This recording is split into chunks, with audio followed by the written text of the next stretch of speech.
Happy New Year, everybody. And I hope this year is going to be a fantastic one. It was nice in 2023 to finally get out of the pandemic and to get back to a little bit of normality. Inflation probably was the big thing on the agenda that didn't quite let us have the normality we'd like, but let's pray that 2024 is getting there. Now, I thought it'd be relevant to start our first video of 2024 off with some 2024 predictions. Now, these aren't necessarily things that are to be concrete, but they're certainly things that you should keep at the forefront of your mind in terms of thematic changes and how the market might develop over the next year or so. Number one on my agenda, though, for 2024 is that we have quite a boring year for indices. I'm thinking that we have a year that is very, very similar to 2018. And if you go back and have a look at the chart of the S&P 500 for 2018, we had a bit of a crazy beginning to the year and a bit of a crazy end. But the S&P 500 was basically flat. You know, we didn't have the same upward drift as we had through 2020 to 2023, and even the years prior as well. We had quite a boring and difficult, choppy year. And this is something that I see happening. Now, the reasons for this is that I reckon central bankers are not going to want to cut too quickly. I think we're pricing in cuts now just before the very middle of 2024. However, I don't think it's going to be any drastic, major, fast cut. And the reason for this is that there's already sufficient liquidity in the system. They've already printed a ton of money, keeping bond yields suppressed through 2020 onwards, and even actually harking back to post-Great Financial Crisis levels of monetary policy intervention. The balance sheets of central banks have been elevated to such an extent that I think that any kind of real reduction in the balance sheet actually acts like a rate hike itself. And so we're actually at a kind of point whereby there's still sufficient liquidity in the system to keep the psychology of the market saying, okay, we're just going to sit on the bid and see what happens. But I don't think it's sufficient enough to cause a big enough decline. And also, I still think there's enough fear to leave it at a level where it's just kind of flat and meandering. The problem with a flat and meandering market, though, is that it's so difficult to make a directional bet. You can make a bet based on volatility.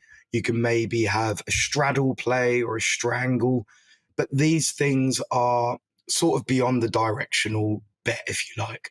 You're really taking a trade based on volatility. Now, most retail traders aren't going to be able to do this. If you're, say, short options for the whole year or something, if you're short calls, then, if you're short puts, then it means that you're making a bet on upside. However, if the market isn't moving to the upside sufficiently, it means that you're actually losing all of your premium on a consistent basis. And this is something more pertinent for US traders, but the options market, especially zero delta to expiry options, is becoming such a big volume driver that these things will matter on your directional plays, you know, if you're trading outright, such as S&P 500 CFDs or S&P 500 futures. These things matter. So make sure that you're watching out for maybe not holding positions for as long as possible, maybe moving more passively into your SIP, into your ISA, and holding S&P 500 ETFs there rather than looking at, you know, more short to midterm trades, if you like, because I think that the volatility is going to end up being quite flat in terms of an annualized basis. Shorter term, I think it's going to be really, really choppy, which is, again, very, very difficult to take a view on the short to medium term.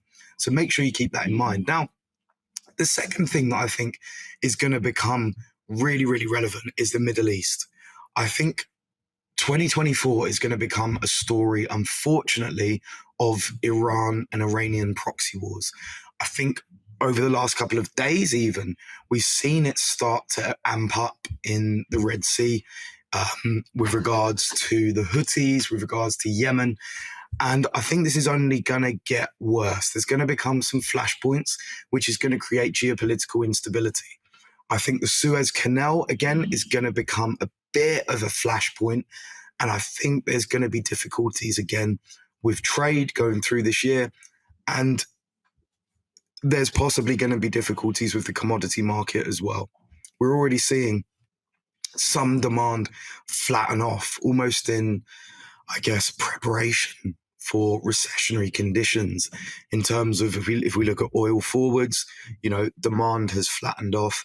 The Saudis have tried to keep supply cut so that price remains elevated, but demand, or the lack of demand, is overcoming those supply cuts. So geopolitical instability is going to become a big one. And that trifecta between Russia, Iran, and China is maybe going to become stronger. The story of multipolarity, I think, is kind of nonsense, since they're still all relatively dependent on the US, even if it's just via a proxy of Chinese strength.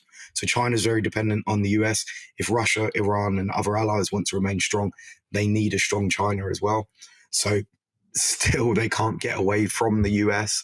And I think that idea of multipolarity is sort of fake, in terms of if we're trying to create an equivalence between the two powers of the US and its allies versus, Russia, China, and their allies. But I still think it's a relevant story in terms of supply chains and things like that. Now, speaking of China as well, Chinese factory demand is at, I think, over a decade and a half low. So we have to pay attention to this, because people are suggesting that recessions or soft landings are well far out, but there's no demand from Chinese factories. Demand at Chinese factories is sinking. Now, you might say that this is because supply chains have rerouted to India, Vietnam, and all of these other places, but it still doesn't make sense for that to happen over such a short period. It takes a long time to regain supply chains, to find new suppliers, to get manufacturing kicking off at different factories, and also to source the labor and relevant legalities behind doing so, especially if you're a US firm.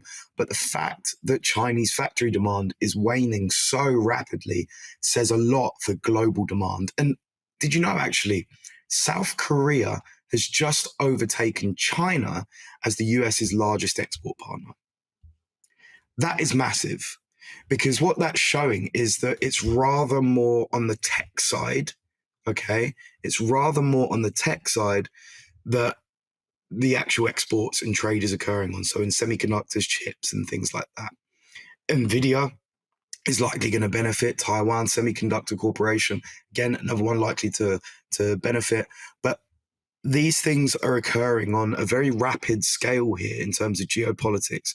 And I think 2024 is going to be a story of geopolitics, because we've got a double election, maybe more coming up. We've got the UK election, we've got the US election.